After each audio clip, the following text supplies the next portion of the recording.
সালাম দিছো?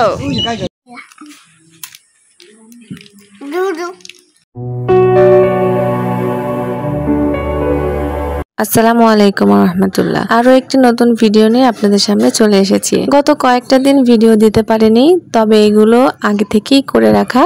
তো চলুন আমরা আজকে সবাই মিলে কোথায় যাচ্ছি সেটা আপনাদের সঙ্গে শেয়ার করি। তো আমাদের বাসায় লোকজন বলতে আম্মু, ছোট বোন আর ছোট বোনের হাজবেন্ড। তো ছোট বোনের হাজবেন্ড সে গেছে অফিসে, বড় বোন শ্বশুর বাড়ি। তো আম্মু এবং ছোট বোনকে বিদায় দিয়ে আমি, আমার ছেলে মেয়ে যাচ্ছি তাদের দাদু বাড়ি, মানে আমার শ্বশুর বাড়ি। ঈদের পর আসলে আমার পক্ষে কোনোভাবেই যাওয়া সম্ভব হয়নি, সুযোগ পাইনি। কেন পাইনি তা তো আপনারা জানেনই। তো এই জন্য এখন সুযোগ পেয়েছি, সময় পেয়েছি, তাই যাচ্ছি। আমার দেবর গাড়ি পাঠিয়ে দিয়েছে, সেই ড্রাইভারের সঙ্গেই আমরা তিনজন যাচ্ছি আমার শ্বশুর বাড়িতে। তো রাস্তায় কিন্তু সেরকম জ্যাম নাই, আর ড্রাইভারও আমাদেরকে নিয়ে খুব সেফ ভাবেই যাচ্ছে। আর এর আগেও কিন্তু আমরা অনেকবার ড্রাইভারের সঙ্গে গিয়েছি। আপনাদের ভাইয়া থাকলে কিন্তু সেই আমাদেরকে সঙ্গে নিয়ে যেত। তো আমরা আমার শ্বশুরবাড়ির এরিয়ার মধ্যে, মানে রাস্তার কাছাকাছি চলে এসেছি। আর বেশিক্ষণ লাগবে না শ্বশুরবাড়ি যেতে। তো আমার শ্বশুর শাশুড়ি একাই বাড়িতে, আমার ভাসুর, যা, ছোট যা, সেজো যা, সবাই কিন্তু চলে এসেছে। তো এবার আমাদেরকে একা একা থাকতে হবে আব্বা আম্মার সঙ্গে। প্রত্যেকবার সবাই মিলে অনেক আনন্দ করে থাকি, পুরা বাড়িটা একদম লোকজনে ভরপুর থাকে। কিন্তু এবার ওরা সবাই ঈদের আগেই বাড়িতে গিয়েছিল, ঈদ করেছে, ঈদের পরে প্রায় অনেকটা দিন থেকেছে। এতদিন তো আর থাকা সম্ভব না, বাচ্চা কাচ্চার পড়াশোনা আছে, সবার অফিস আদালত আছে, তাই সবাই চলে এসেছে। তো আমার যেহেতু সুযোগ হয়নি, এখন হলো, তাই আমি একটু পরেই যাচ্ছি, দেরি করেই যাচ্ছি। তো আমার শ্বশুর শাশুড়ি তাদের সঙ্গে আমাকে কয়েকটা দিন থাকতে হবে, তবে আমিও গিয়ে এবার বেশি দিন থাকতে পারবো না। কারণ কি, আমার মেয়ের আবার পরীক্ষা শুরু হয়ে যাবে। তো গ্রামের পরিবেশ, সবুজে ভরপুর, রাস্তাঘাট সবকিছু অনেক সুন্দর। আর আমার শ্বশুরবাড়ির এরিয়াটা আমার বড় বাড়ির মতোই ভালো লাগে। চারপাশে শুধু পানি পানি, এখন আর বর্ষাকাল, এত সুন্দর লাগে। আর একটু আগে কিন্তু রাস্তায় বৃষ্টি হয়েছিল, তো রাস্তার পানি এবং গাছপালাগুলো একদম সতেজ, সবুজে ভরা। তো এই রকম পরিবেশ দেখলে আসলেই মনটা কিন্তু ভালো হয়ে যায়। তো আমার বাচ্চারা তো খুবই খুশি, অনেকদিন পর দাদু বাড়ি যাচ্ছে। রোজার ঈদে গিয়েছিলাম, কোরবানি ঈদের আগেই যাওয়ার কথা ছিল, কিন্তু সবটাই তো ভাগ্য নসিব, আল্লাহ রিজিক না রাখলে কি আর করা। তো যাচ্ছি আমরা সাই সাই করে, সমস্ত গাছপালা, রাস্তাঘাট অতিক্রম করে আমার শ্বশুরবাড়ির পথে যাচ্ছি। তো এই বাড়িটাতে গেলে সবার আগে যেই কথাটা মনে হয় সেটা হচ্ছে আমার হাজবেন্ডের কথা। যার উদ্দেশ্যে আমার এই বাড়িতে আসা, সেই লোকটাই যখন থাকে না, তখন কিন্তু মনটা কেন যেন খারাপ হয়ে যায়। আবার সে যখন থাকে তখন কিন্তু একটা অন্যরকম আনন্দ কাজ করে, যে তাদের বাড়ি, তাদের ঘর, সে আমার হাজবেন্ড, তার জন্যই আমি এই বাড়িতে এসেছি। এই লোকগুলোর সাথে আমি পরিচিত হতে পেরেছি, তারা এখন আমার আপনজন, পরিবার। কোথায় ছিলাম, কোথায় এসেছি, একটা অন্যরকম ভালো লাগা কাজ করে। কিন্তু যখন বাড়িতে গিয়ে সেই লোকটাকে দেখি না, মানে আমার সবথেকে কাছের মানুষ, যে আমার লাইফ পার্টনার, তাকেই পাশে পাই না, তখন আসলে খারাপ লাগে। তো যাই হোক, কি আর করা, প্রবাসীর বউ বলে কথা, প্রবাসীদের তো এভাবেই জীবন চলবে, তাই না? তারা ইচ্ছা করলে আসতে পারবে না পরিবারের কাছে, আবার পরিবারও ইচ্ছা করলে পারবে না তাদেরকে টেনে বাড়িতে নিয়ে আসতে। তো দেখতে দেখতেই আমরা অনেকটা কাছে চলে এসেছি। এটা আমার শ্বশুরবাড়ির একদম কাছের রাস্তা। বর্মি, শ্রীপুর পার হয়ে আমরা ত্রিমোহনীতে চলে এসেছি। আগে এই ব্রিজটা ছিল না, তখন ট্রলার দিয়ে পার হতে হতো, কিন্তু এখন ব্রিজ হওয়ার কারণে অনেক দ্রুতই বাড়িতে আসা যায়। তো বলতে বলতে একদম বাড়ির উঠানের কাছাকাছি চলে এসেছি, মানে এই রাস্তা ধরেই এখন যেতে হবে বাড়িতে। তো প্রত্যেকবার কি হয়, রাস্তা শুকনা থাকে, গাড়ি একদম বাড়ির উঠানে গিয়ে থামে, আমরা ওখান থেকে নেমে ঘরে ঢুকি। আর আজকে কি যে এক ঠাডামারা বিপদে পড়ছি, রাস্তায় প্রচুর কাদা, কারণ একটু আগে বৃষ্টি হয়েছে, আবার আগে তো বৃষ্টি হয়ে রাস্তাঘাট কাদা মাখা ছিল।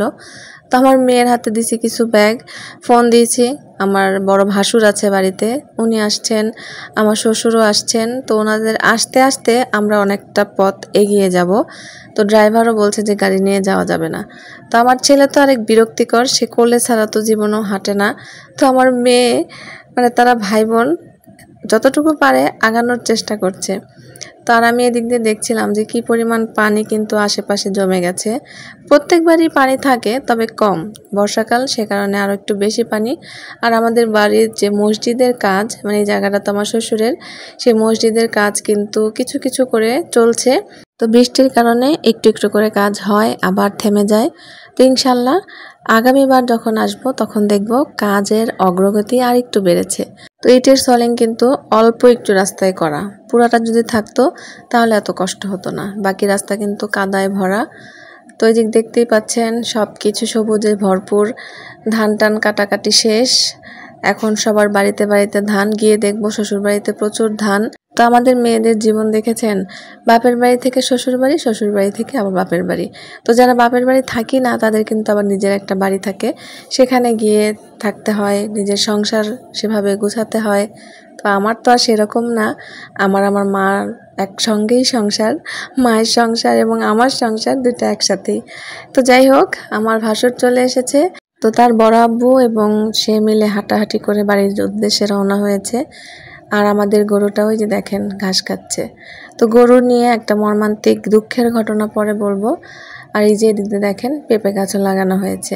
তো এই জায়গাটা কিন্তু আমাদের না, আমাদের জায়গা শুরু হবে আর একটু সামনে থেকে। তো ভেবেছিলাম রাস্তায় হয়তো বা অনেক কাদা, আমি হাঁটতেই পারবো না, কিন্তু না, অতটাও কাদা না। আমি হেঁটে হেঁটে কিন্তু সুন্দরভাবে বাড়িতে আসতে পেরেছি।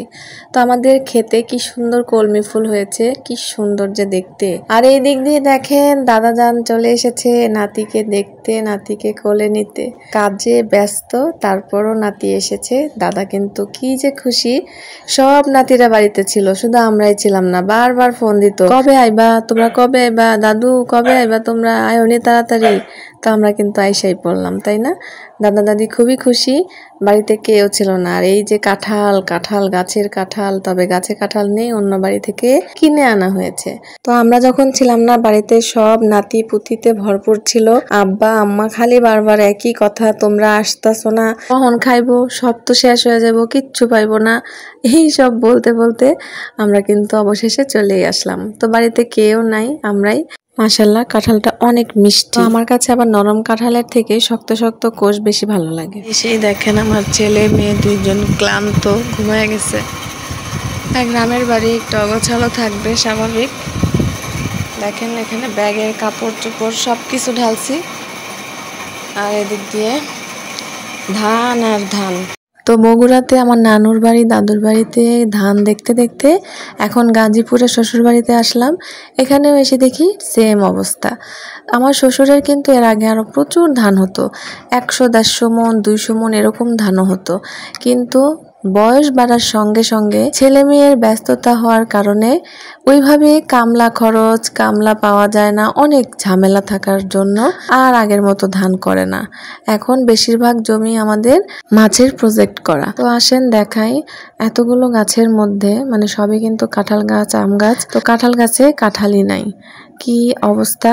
বেশিরভাগ কাঁঠালি কিন্তু গ্রামের হাট থেকে বা আশেপাশের বাড়ি থেকে কিনে এনে খাওয়া হচ্ছে।